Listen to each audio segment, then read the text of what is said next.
Buenos días a todos. Os doy la bienvenida a esta sesión. Espero que hayáis descansado. Muchas gracias por asistir de nuevo. Antes de empezar, os recuerdo que a las 11 tendremos otro coffee break entre el pasillo y los bancos de la planta cero, ya que nos sigue regalando la laguna buen tiempo, con polvo, pero buen tiempo. Así que hoy vamos a comenzar con el doctor Carlos Briones Llorente, investigador científico del CSIC, divulgador de ciencia y escritor de poesía. Se doctoró en Ciencias Químicas y dirige un grupo de investigación en el Centro de Astrobiología, CSIC-INTA.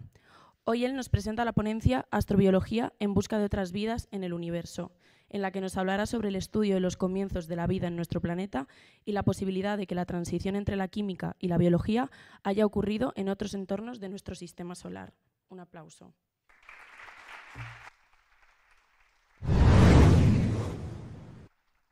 Buenos días. Muchísimas gracias a todas y a todos por estar aquí esta mañana a primera hora. Y en primer lugar quiero agradeceros a todos los de la camiseta blanca. Yo creo que hacéis un trabajo excelente organizando esto. Es complicado organizar un congreso, traer ponentes de distintos sitios, montar un programa tan interesante como el que habéis conseguido, combinando invitados de fuera con estudiantes, compañeros vuestros, y realmente muy bien hecho, ¿eh? La verdad es que tenéis que estar orgullosos y vuestra universidad tiene que estar orgullosa de vosotros. Y vuestra universidad os tiene que apoyar y seguir apoyando. Yo creo que es fundamental porque pocas iniciativas como esta conozco en España y yo me estoy moviendo constantemente en charlas de sitios.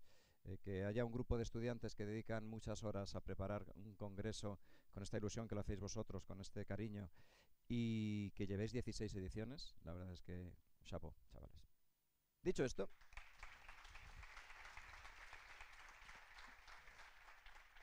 así ya he conseguido un aplauso. Si la charla nos gusta, bueno, pues ya. No, pues os voy a contar cosas sobre astrobiología. Espero que os interese. Y además, bueno, hoy es un día muy especial para hablar de estos temas. No sé si sois conscientes. Hoy es el Día de la Cosmonáutica. Tal día como hoy, en 1961, Yuri Gagarin salió de la Tierra por primera vez y dio la vuelta a nuestro planeta, dio una órbita. Y ese es el inicio de la cosmonáutica, es el inicio de la exploración espacial. Aquello que un paisano suyo había dicho que, de acuerdo, la cuna es nuestro planeta, pero nunca se puede vivir en la cuna para siempre, ¿no? Pues el primero que salió de la cuna, donde ha nacido la humanidad, fue este caballero, pues en 1961, tal día como hoy. Entonces, me parecía bien empezar con un pequeño homenaje, ¿no?, a él y a todos los que ven nuestro planeta desde fuera, ¿no? A esa sensación que se llama el overview effect, con el que vienen cambiados los astronautas. Yo he tenido ocasión de hablar con varios de ellos y con nuestros dos futuros astronautas españoles, que los conozco bien, y realmente todos vienen muy cambiados. Cuando ven nuestra canica azul desde fuera, hay algo en el cerebro que te convierte en más planetaria, ¿no? Empiezas a tener unas miras mucho más amplias, no de qué país vienes o qué problemas pequeños hay en tu entorno, porque estás viendo el planeta desde fuera, sin fronteras, y estás viéndolo, esa pequeña nave Tierra llena de vida, de lo que vamos a hablar hoy, en la inmensidad del cosmos, ¿no? Entonces todo eso les cambia y el primero al que le cambió fue a Yuri Gagarin, ¿vale? Tal día como hoy. Bueno, pues efectivamente, cuando miramos el cosmos, esta es una foto de James Webb, la primera que se liberó, lo sabéis muy bien, va a hacer 2 años ya, pues nos hacemos muchísimas preguntas, ¿no? Porque nos vemos pequeñitos, nos vemos en la inmensidad de un universo que nos sobrepasa en todos los sentidos, que estamos conociendo cada vez mejor, pero que todavía nos falta muchísimo, y vosotros como físicos o futuros físicos sabéis que una primera cura de humildad que tenemos que tener todos los científicos es el hecho de que solo el 5% de la materia es materia bariónica, que podemos saber lo que es, y el resto del universo no sabemos todavía lo que es. Pues bueno, el universo nos sugiere un montón de preguntas a las que también llegamos cuando vemos el universo desde un telescopio en el campo, tranquilamente. Esto es de mi amigo Jesús Peláez, de la Asociación Astronómica de Burgos, y las preguntas que surgen son de este estilo, ¿no? Nosotros estamos vivos, estamos rodeados de vida, pero ¿qué es la vida? ¿Puede haber vida en otros lugares? ¿Pueden haber otros seres haciéndose preguntas parecidas allí fuera? Y bueno, ¿qué papel juegan el azar y la necesidad en el origen de la vida, ¿no? De todo eso vamos a hablar un poco y vamos a ver dónde estamos buscando vida fuera de la Tierra, porque realmente se dan las circunstancias para que pueda haber vida en otros lugares del cosmos, y eso es fascinante, ¿no? Vamos a verlo. En principio, claro, la astrobiología, esta ciencia que muchos conocéis probablemente, que os va sonando, que cada vez tiene más predicamento y más presencia en los medios y en los entornos donde la astrofísica es muy importante, como aquí en esta isla, en Canarias, en los lugares con observatorios potentes como es el Teide o Roque de los Muchachos en La Palma, pues se habla mucho también de astrobiología, ¿no? Pues la astrobiología parte de juntar a personas que intenten responder a esas preguntas tan complejas que veíamos al principio. Y para intentar responder, no solo los físicos o solo los químicos o solo los biólogos podemos lograrlo, porque estas preguntas tienen un calado muy, muy, muy grande. Entonces nos juntamos matemáticos, físicos, químicos, ingenieros, biólogos, geólogos, filósofos, nos empezamos a dar vueltas un poco. Todos conocéis a Newton, pues sabéis que él se inventó esto, y lo que queda al final es la astrobiología. Es interdisciplinaridad a tope. En el día a día de mi trabajo, de mi vida en el Centro de Astrobiología en Madrid, podemos estar en una mesa hablando, pues eso, un geólogo, un ingeniero, un microbiólogo y un bioquímico sobre algo, sobre un detector, sobre un biosensor, sobre lo que sea, ¿vale? Eso también es una llamada de atención a vosotros, futuros científicos, la mayor parte de vosotros, que estáis estudiando una carrera fascinante como es la física, para que, por supuesto, os especialicéis, tengáis vuestros intereses más o menos concretos, pero que penséis que probablemente os lo vais a pasar mucho mejor en vuestra vida de científicos si estáis en un entorno interdisciplinar. Si sois muy buenos en física de partículas, o en astrofísica, o en óptica, o en electromagnetismo, pero vais a estar con otra gente de otros ámbitos de la física y de otros ámbitos de la ciencia, y eso os va a enriquecer, ¿vale? Bueno, y este es un dibujito que hicimos en el Centro de Astrobiología, que hizo un ilustrador para nosotros, en el que estáis viendo cuál es un poco el conjunto de contenidos científicos que estudia la astrobiología. Desde el origen y la evolución temprana del universo, la formación de estrellas, de galaxias, de grandes estructuras cósmicas, la formación de sistemas planetarios alrededor de prácticamente todas las estrellas, por lo que sabemos hoy en día, con toda la química que ello conlleva. Sabéis que la evolución estelar se convierte en un crisol de elementos de la tabla periódica, de forma que en ocasiones puede haber planetas en los que hay una masa de gas en rotación, otros que son planetas helados y otros que son telúricos, que son de roca, como la Tierra, Marte, Venus, y en los que, al menos en una ocasión que sepamos, pueden ser muchas más, se ha podido producir una interacción entre la atmósfera, la hidrosfera y la litosfera que haya permitido que la química empiece a jugar, que empiecen a producirse reacciones en distintos entornos y que, bueno, pues hayan evolucionado hasta un origen de la vida, un origen químico de la vida, origen de la vida celular, y a partir de ahí la evolución de la vida en la Tierra, 3.850 millones de años de evolución,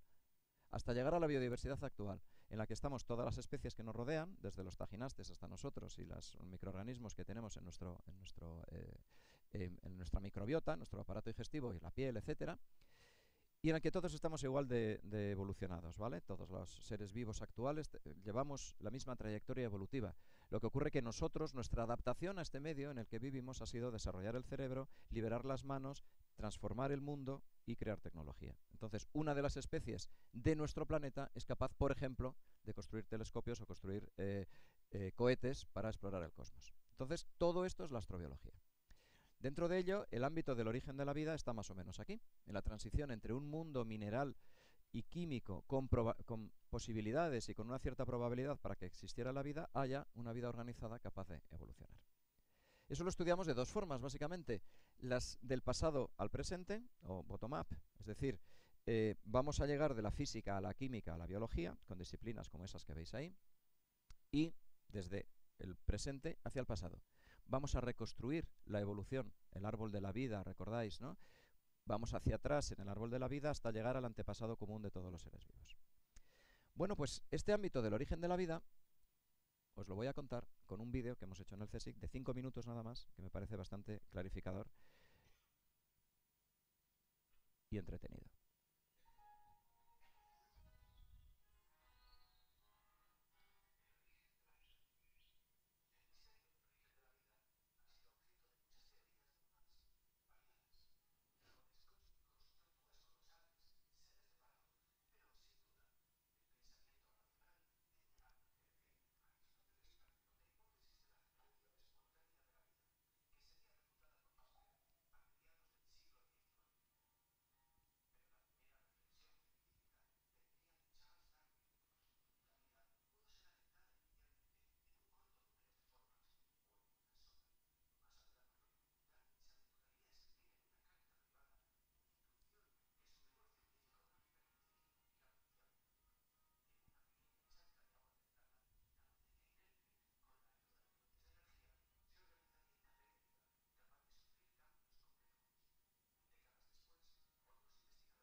ha gustado? Bueno, yo creo que en 5 minutos contamos muchas cositas, ¿no? Y realmente eso es la clave de la investigación actual sobre el origen de la vida.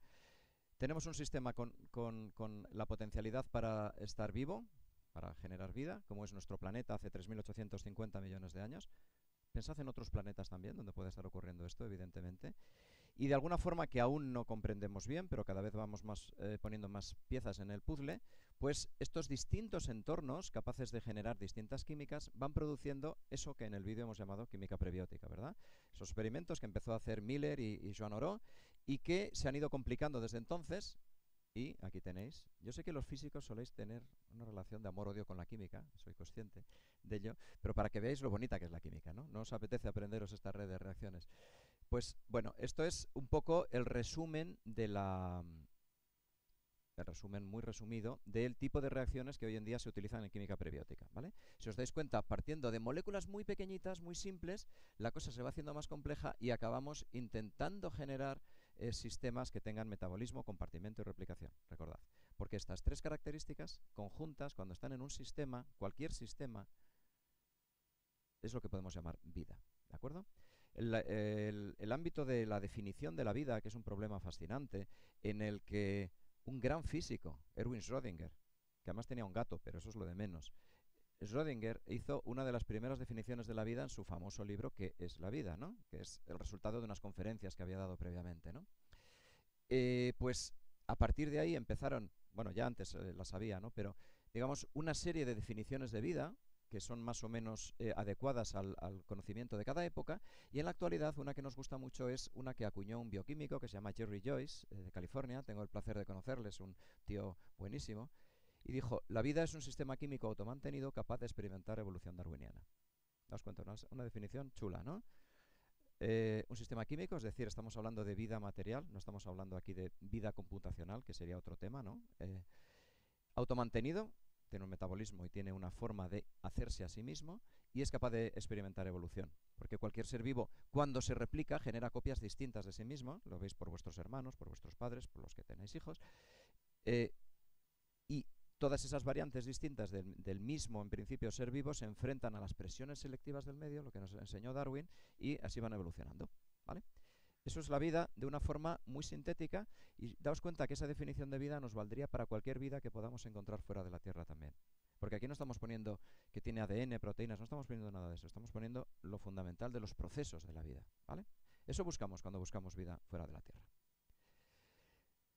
Hoy en día estamos en este ámbito de lo que llamamos química prebiótica de sistemas, en las que lo que intentamos, en lugar de promocionar tanto reacciones concretas que van a producir una molécula determinada, intentar generar, es muy complejo de hacer experimentalmente, pero intentar generar sistemas en los que podamos tener material genético, material metabólico, es decir, proteínas que hagan un metabolismo, y un compartimento, de forma que este ser vivo, entre comillas, ya bastante complejo, sea capaz de reproducirse en dos casi iguales y ser el sustrato de la selección natural, ¿vale? No entro en detalles, pero a los que os guste mucho la ciencia, aquí tenéis un tocho artículo que publicamos, son 80 páginas de PDF, o sea, es uno de esos gordos que hay que publicar alguna vez en la vida, y aquí pues contamos todo lo fundamental de la química prebiótica de sistemas. Y así nos imaginamos que podía ser quizá el primer ser vivo, ¿no? Un ser vivo anterior a las células modernas, un ser vivo que tendría un genoma de ARN, como habéis visto, la hipótesis del mundo ARN nos dice que probablemente el ARN fue anterior al ADN y a las proteínas. El propio ARN podía hacer catálisis, como ya hacen las proteínas dentro de vuestras células. Habría péptidos, que son fragmentos de aminoácidos unidos más cortos que las proteínas. Vale. Y tendríamos una capa más simple que las membranas biológicas que tenemos ahora en nuestras células. Pero esto ya podría tener las características suficientes como para poder reproducirse, para generar diversidad, ¿vale? Entonces, quizá este caballero, o esta dama, no sabemos, estaba ya viviendo hace 3.800 millones de años, 3.700 millones de años. Algo que sí sabemos es que poco después de que la Tierra empezara a ser habitable, empezó a estar habitada, en el sentido de tener entidades replicativas, ¿vale?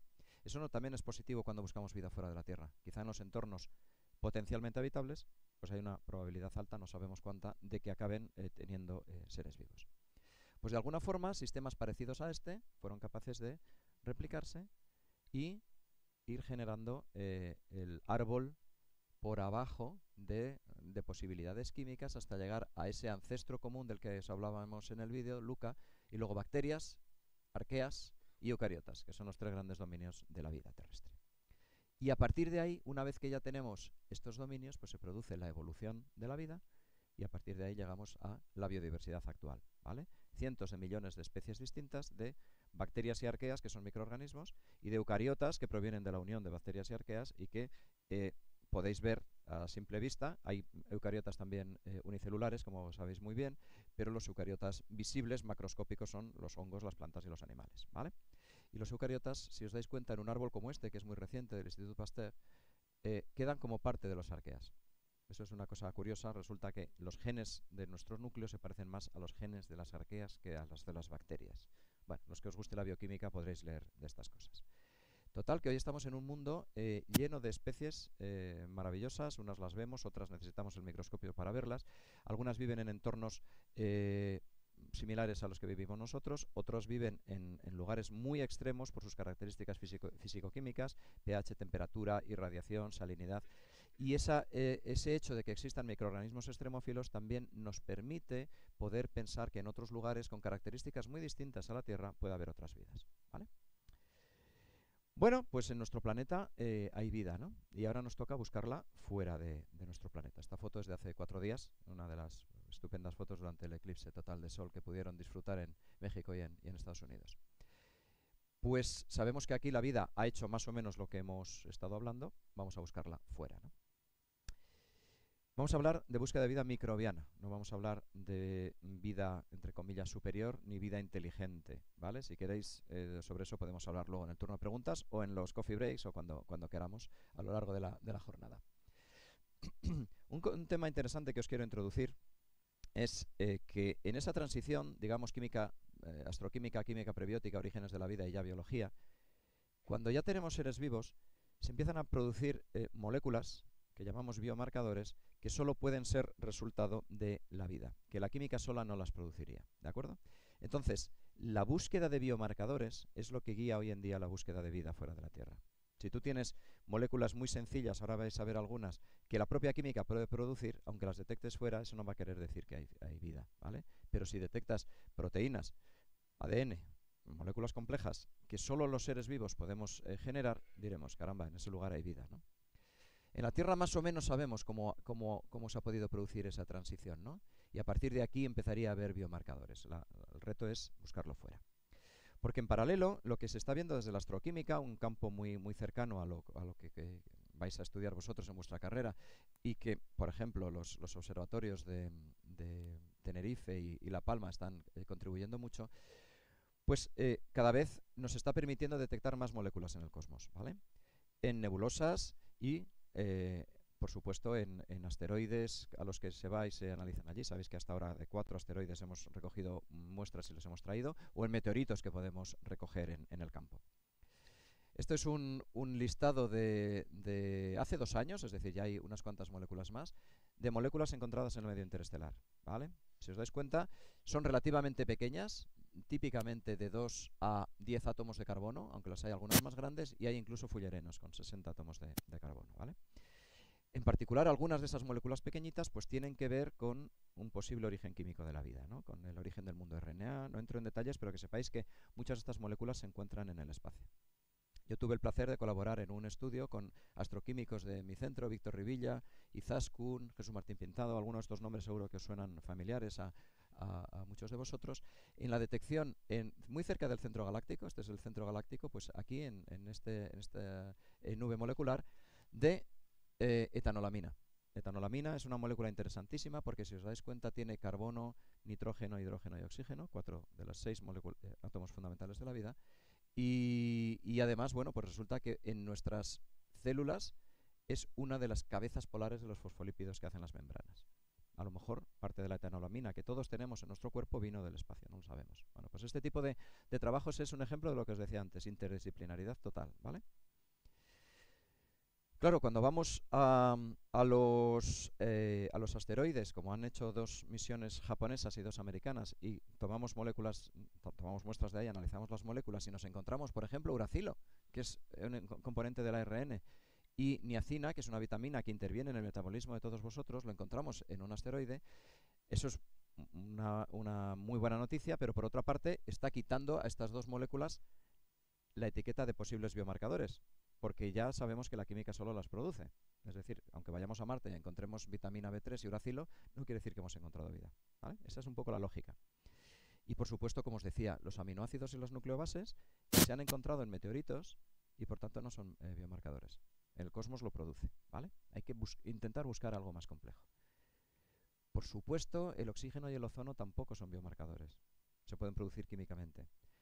En astrofísica, hasta hace un tiempo, había una cierta fijación con detectar oxígeno en las atmósferas exoplanetarias, que está muy bien, pero detectar O2 o incluso O2 más O3, oxígeno y ozono, no querría decir necesariamente que ese planeta tenga algún tipo de metabolismo, de vida, porque químicamente también se puede producir oxígeno, ¿vale? Y el fosfano tampoco es un biomarcador. Recordaréis quizá hace unos años, en el año 2000, hubo mucho revuelo con este artículo en el que habían encontrado fosfano en las nubes de Venus, pero resulta que el fosfano pH3 o fosfina se puede producir químicamente. Detectar fosfano en un lugar no quiere decir que en ese lugar haya microorganismos produciendo fosfano, ¿vale? Siguiente, voy a ir ya rápido toda esta parte final. ¿Existen los ingredientes para la vida en otros lugares del cosmos? Es decir, moléculas orgánicas, agua y energía, que es lo que pensamos. Pues como sabéis muy bien, de la tabla periódica que nos gusta estudiar a los químicos, a los biólogos solo les gustan, simplificando mucho, 6 elementos, ¿no? Que son los que forman los seres vivos, el grupo CHOMS. 99% de la masa de todos los seres vivos somos CHOMS. Bueno, ¿eso hay mucho en el cosmos? Pues bueno, aquí tenéis la abundancia relativa de los distintos elementos en función del número atómico y están con flechas los 6. De todos son muy abundantes, esta es una escala logarítmica. Todos son muy abundantes. De los 5 de los 6, el fósforo un poco menos. Hay gente que propone quizá vidas sin fósforo fuera de la Tierra, no lo sabemos. Y bueno, pues es buena noticia, hay mucho elemento formador de vida en el cosmos. Y el agua, bueno, que el agua es fundamental, como sabéis, como sustrato de la vida y como molécula que interviene en muchas reacciones químicas, es mucho mejor que otros disolventes alternativos. Paso muy rápido, pero podréis leer sobre esto si queréis más adelante, que se han propuesto desde la ciencia o desde la ciencia ficción. A mí me gusta mucho la ciencia ficción. Y siempre hay propuestas de disolventes alternativos. Bueno, cuando te pones los guantes de químico y analizas las propiedades, ninguno de estos está a la altura del agua en cuanto a sus posibilidades. Y hay mucha agua por ahí fuera. Pues mirad, en la Tierra, si hacemos un dibujito de cuánto es el volumen de la Tierra y el volumen de todo el agua de la Tierra, es muy poquito en comparación con la masa de la Tierra. Esto es todo el agua congelada y todo el agua líquida, tanto salada como dulce. Bueno, pues atentos, esto es lo que hay en otros lugares de nuestro vecindario cósmico. Mucha más agua que en la Tierra, en términos absolutos y en términos relativos, en función del tamaño del satélite o del planeta enano, que es lo que veis ahí. Buenas noticias, hay mucha agua en el cosmos. Y sabemos que hay mucha agua en nubes interestelares y estamos detectando agua en distintos lugares. Y el otro elemento fundamental, como os decía, es el carbono. El carbono origina decenas de millones de moléculas orgánicas que son fundamentales para la vida. También para los más frikis de la química, de la ciencia ficción, la vida basada en silicio mola mucho en la gran pantalla, pero en el laboratorio no tiene ningún sentido. Es imposible hacer una química compleja basada en silicio. Podemos hablar sobre ello si queréis. Entonces, la apuesta un poco de la astrobiología es que cualquier vida que podamos encontrar estará basada en agua y en carbono. ¿Y eso quiere decir que cualquier vida que encontremos fuera va a tener una bioquímica parecida? No, para nada. Puede haber bioquímicas muy distintas, con el carbono y con el agua como protagonistas. Y ahora la última parte, que esta sí que voy a ir ya volando. ¿Dónde buscamos esa vida extraterrestre? Hemos estado viendo la parte pues más bioquímica, ¿no?, de los requerimientos para la vida. ¿Dónde la buscamos? Pues como sabéis, en planetas extrasolares, empezando desde lo más lejos. Las técnicas de detección de planetas las conocéis muy bien, os van a examinar sobre esto muchas veces, así que esto hay que aprendérselo. Y bueno, pues sabéis que en marzo de hace 2 años ya se llegó al número 5000 de planetas extrasolares detectados. Ahora estamos ya cerca de los 6000 confirmados, más de 4000 sistemas planetarios, la verdad es que está muy bien. Y de ellos un 4% más o menos son terrestres, ¿vale? Es decir, rocosos, y parte de ellos están a la distancia adecuada de la estrella. La distancia adecuada, como sabéis, se mide por la zona de habitabilidad interestelar, que nos dice el lugar alrededor de una estrella en el cual las temperaturas son compatibles con que haya agua líquida en la superficie, ¿vale? Hay muchos más factores afectando la habitabilidad de un planeta. Lógicamente, cuando un planeta es telúrico y está en la zona de habitabilidad, muchas veces se dice, aquí puede haber vida. Bueno, sí, pero se tienen que dar muchas más cosas para que haya vida, ¿de acuerdo? Y ahora estamos en la época de suma diaria del número de planetas detectados, de caracterización de sus atmósferas, que es interesantísimo cuando se produce un tránsito por delante de la estrella. ¿Y cuántos planetas puede haber en el universo? Conocemos cerca de 6.000, pero a lo mejor hay 10 a la 22. ¿No? Entonces las posibilidades, como decía Carl Sagan, son enormes, ¿no? Hay muchísimas probabilidades de que haya vida fuera de la Tierra. Aún no conocemos ninguna. Y hay sistemas planetarios maravillosos, como TRAPPIST, por ejemplo, por poner solo un ejemplo, en el que hay 3 planetas dentro de la zona de habitabilidad. Son pequeñitos, están muy cerca de su estrella, pero la estrella es mucho menos energética que la nuestra. Y pues a lo mejor en alguno de ellos podía haber opciones. De hecho, todos los años la Universidad de Arecibo, como sabéis, en Puerto Rico, saca sus catálogos de habitabilidad potencial en exoplanetas. Entonces hay un ranking y entonces la gente se fija más en los más potencialmente habitables. Y ahora estamos en la época de analizar en detalle la atmósfera de esos planetas. O sea que es un campo tremendamente activo y seguro que muchos de vosotros acabáis dedicando vuestro futuro profesional a la búsqueda y caracterización de planetas extrasolares. Y dentro de nuestro vecindario cósmico, como decía Sagan, volviendo al maestro, pues buscamos vida en algunos satélites de Saturno, algunos de Júpiter, en Marte y un poquito menos en Venus. En los satélites de Saturno y Júpiter, porque sabemos que muchos de ellos son mundos oceánicos, porque tienen grandes cantidades, lo veíais en la infografía anterior, de agua en su interior.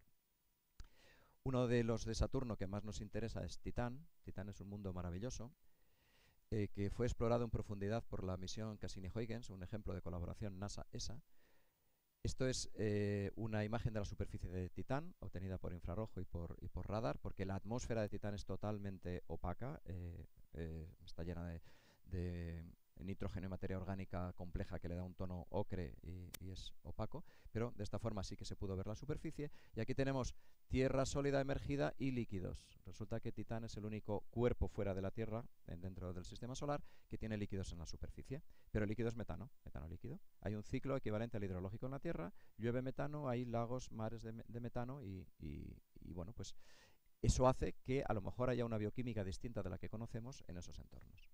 Esto es la superficie, fotografiada por Huygens. Cuando llegó, si habéis visto Dune, la película, la 1 y la 2, espero, las dos, hay que verlas, pues se parece mucho Titán a Dune, ¿vale? Que sepamos, no hay todavía gusanos gigantes por allí, pero Titán se parece un montón. Aquí tenéis cerca del polo norte las masas de líquido, de metano líquido, que se han mapeado y están en investigación. Y se sabe que debajo de esa costra de hielo con mucha materia orgánica depositada, pues hay probablemente un océano de agua líquida, y luego otra capa de hielo y luego el manto de Titán. Entonces aquí hay interacciones que pueden dar mucho juego químico, ¿no? Y en el año 34 estará volando por ahí Dragonfly, una misión que va a analizar las dunas de materia orgánica de Titán. O sea, muy parecido a los tópteros de Dune, por volver a la ciencia ficción. Bueno, en el sistema de Júpiter tenemos Europa, uno de los 4 satélites descubiertos por Galileo, por vuestro abuelo Galileo, ¿no? Uno de los físicos de cabecera en el año 1610. En enero de ese año descubrió Io, Ganímedes, Europa y Calisto, como sabéis.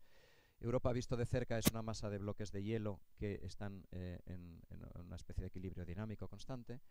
Y se ha visto, esto es una ilustración, se ha visto que hay emisiones de vapor de agua que se congela, ¿no?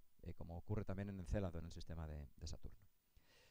Europa es fascinante para la astrobiología. Tenemos una capa de hielo de unos 20 kilómetros, un océano de entre 80 y 100 kilómetros, surgencias hidrotermales submarinas, vulcanismo, es decir, una química muy compleja aquí que a lo mejor ha dado lugar a la vida. A lo mejor hay vida ahora mismo en el océano de Europa.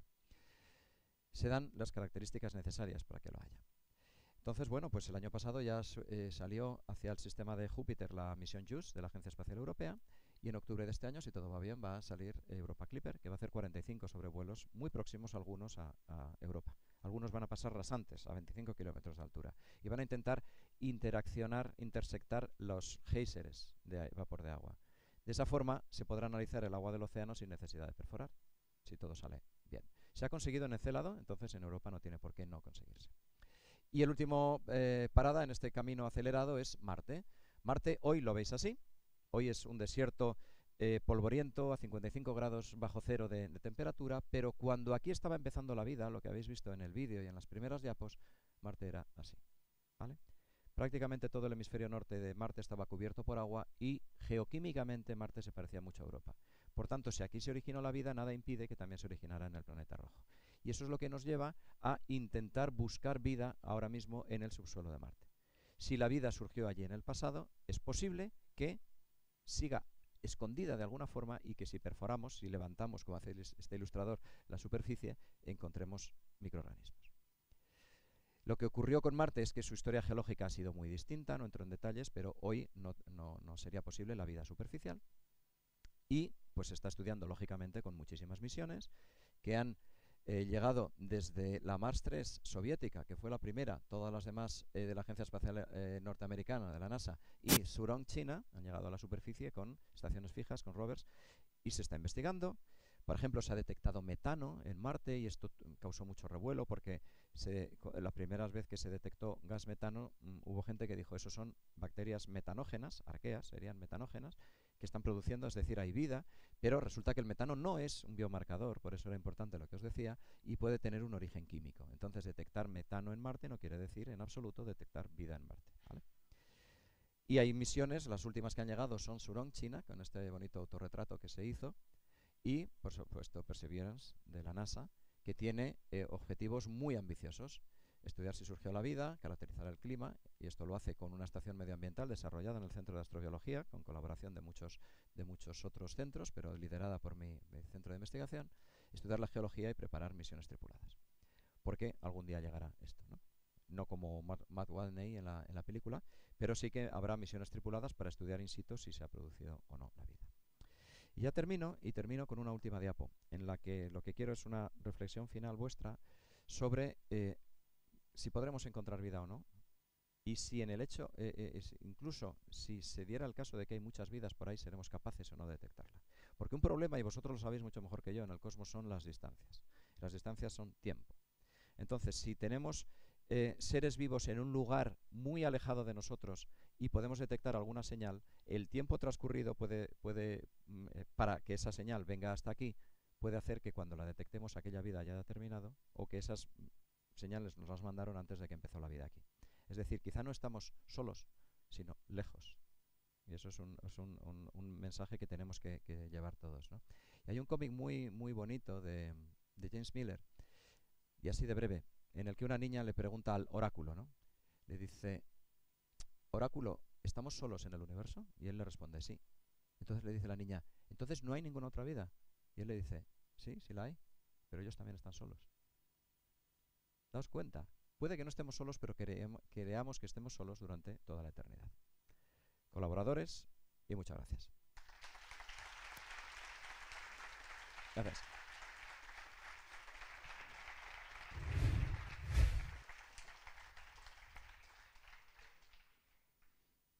Bueno, muchas gracias al doctor Carlos.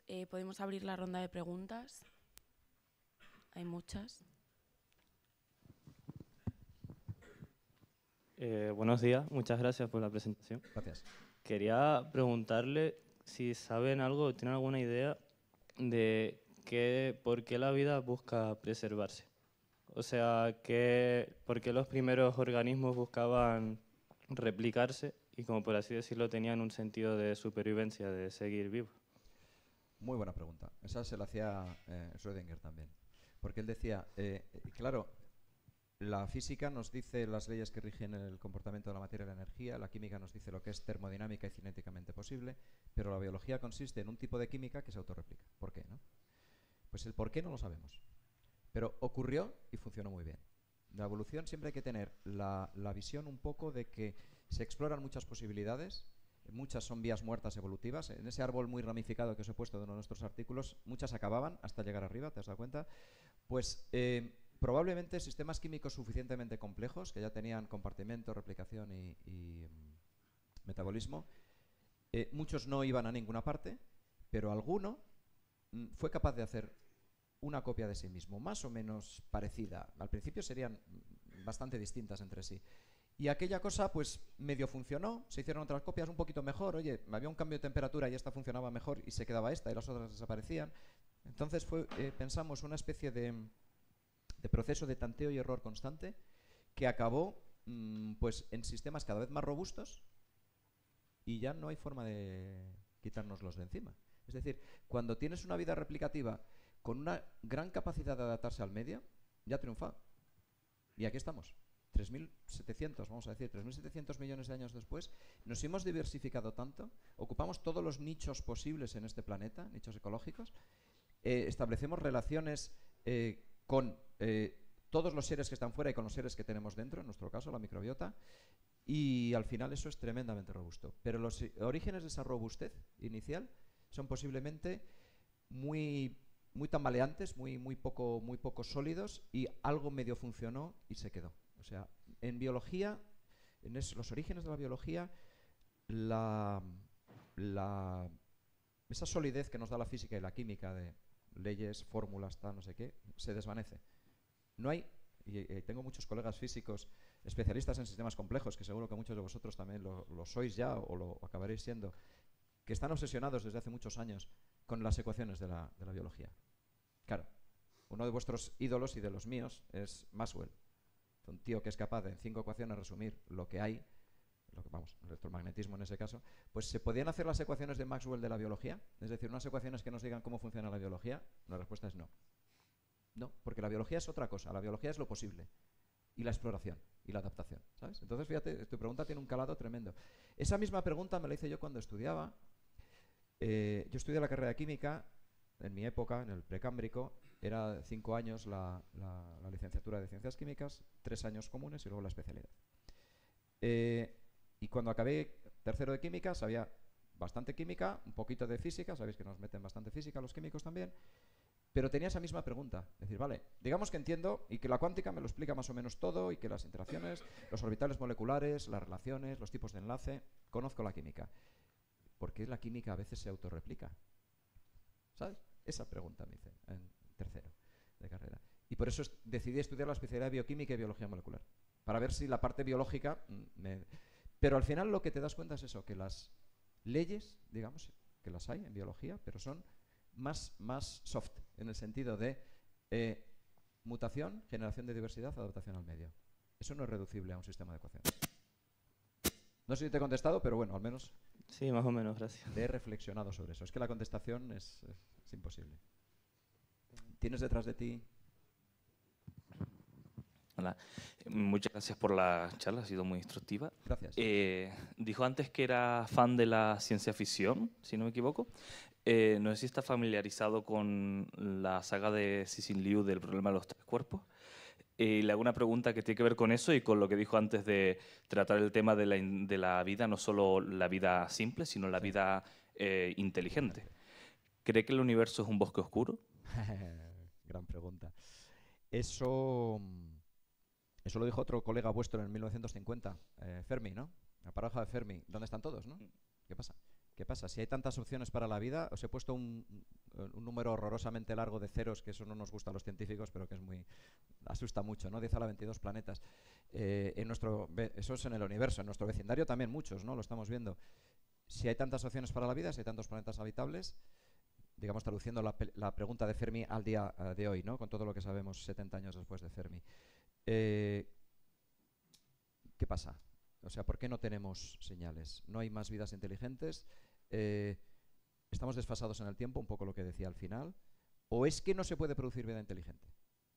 Así como la vida parece que puede ser una consecuencia de la evolución del universo, podría ser, cuando la química es suficientemente compleja, ¿eso quiere decir que tenga que evolucionar hacia una vida inteligente? Inteligente quiere decir tecnológica, ¿vale?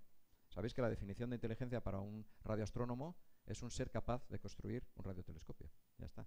Porque es la forma de comunicarse con el cosmos, ¿no? Y eso Drake, por ejemplo, Frank Drake, con su famosa ecuación, pues lo planteó muy bien.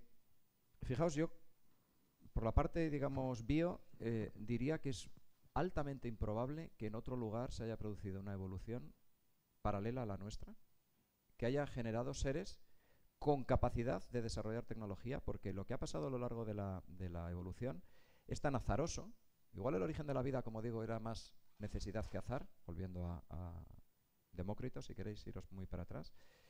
Pero a partir de que esos sistemas replicativos empiezan a evolucionar, distintos microorganismos hacen sus cosas, aparecen los eucariotas, sobreviven unos cuantos eucariotas a 5 grandes eventos de extinción masiva, aparecemos los mamíferos, algunos bajamos de los árboles, liberamos las manos, cerebro, tal, no sé. Es decir, todo eso pudo ocurrir o no ocurrir. Que haya ocurrido algo parecido en otros sitios, lo veo difícil. Que seamos capaces, además de interaccionar con ellos, lo veo más difícil todavía. Entonces, a lo mejor, el Cixin Liu, que es un autor, yo creo, la nueva ciencia ficción oriental es una pasada, ¿no? Plantea estos interrogantes de una forma estupenda, yo creo, ¿no? ¿Seremos capaces de detectar alguna vez otra vida inteligente? Por mucha radioastronomía que se haga en busca de señales de tecnomarcadores. Aquí tenéis en esta isla a Héctor Socas, un astrofísico, amigo mío. Estuve cenando ayer con él, entonces muy amigo, que es experto en tecnomarcadores y es una persona que ha reflexionado mucho sobre qué señales podíamos tener fuera que nos hablen de tecnología. Esferas de Dyson, llegadas de radiación que no sean atribuibles esos pulsos a algo natural sino artificial. Por ejemplo, siempre se suele decir un patrón con números primos. Oye, si alguien nos manda algo en números primos, aquí estamos en la Facultad de Física y Matemáticas, ¿no? Los números primos, si alguien ha descubierto lo que son los primos, es que tiene mucha cabeza, vamos a hablar con ellos, ¿no? A lo mejor no existen. O si existen, igual están demasiado lejos. Entonces, claro, eso va en contra de toda la gente que dice que están llegando extraterrestres constantemente, que los han visto, que los tienen todavía en el Área 51, ¿no? Que ha vuelto a la actualidad. O sea que yo creo que puede ser un bosque oscuro en el universo. Pero vamos, toda para varias charlas más. O sea que... Detrás de ti había otra pregunta. Si me permites, vamos un poquito mal de tiempo, así que si le puedes hacer la pregunta y los demás que quieran, que seguro que hay un montón, fuera del horario. Fuera de la sala. No, fuera de la sala no, pero fuera del demás. horario se agradecería. Yo incluida te haría un par, pero Vale. tiene que ser fuera. Vale. Muy bien, pues un aplauso de nuevo. Gracias. Muchas gracias.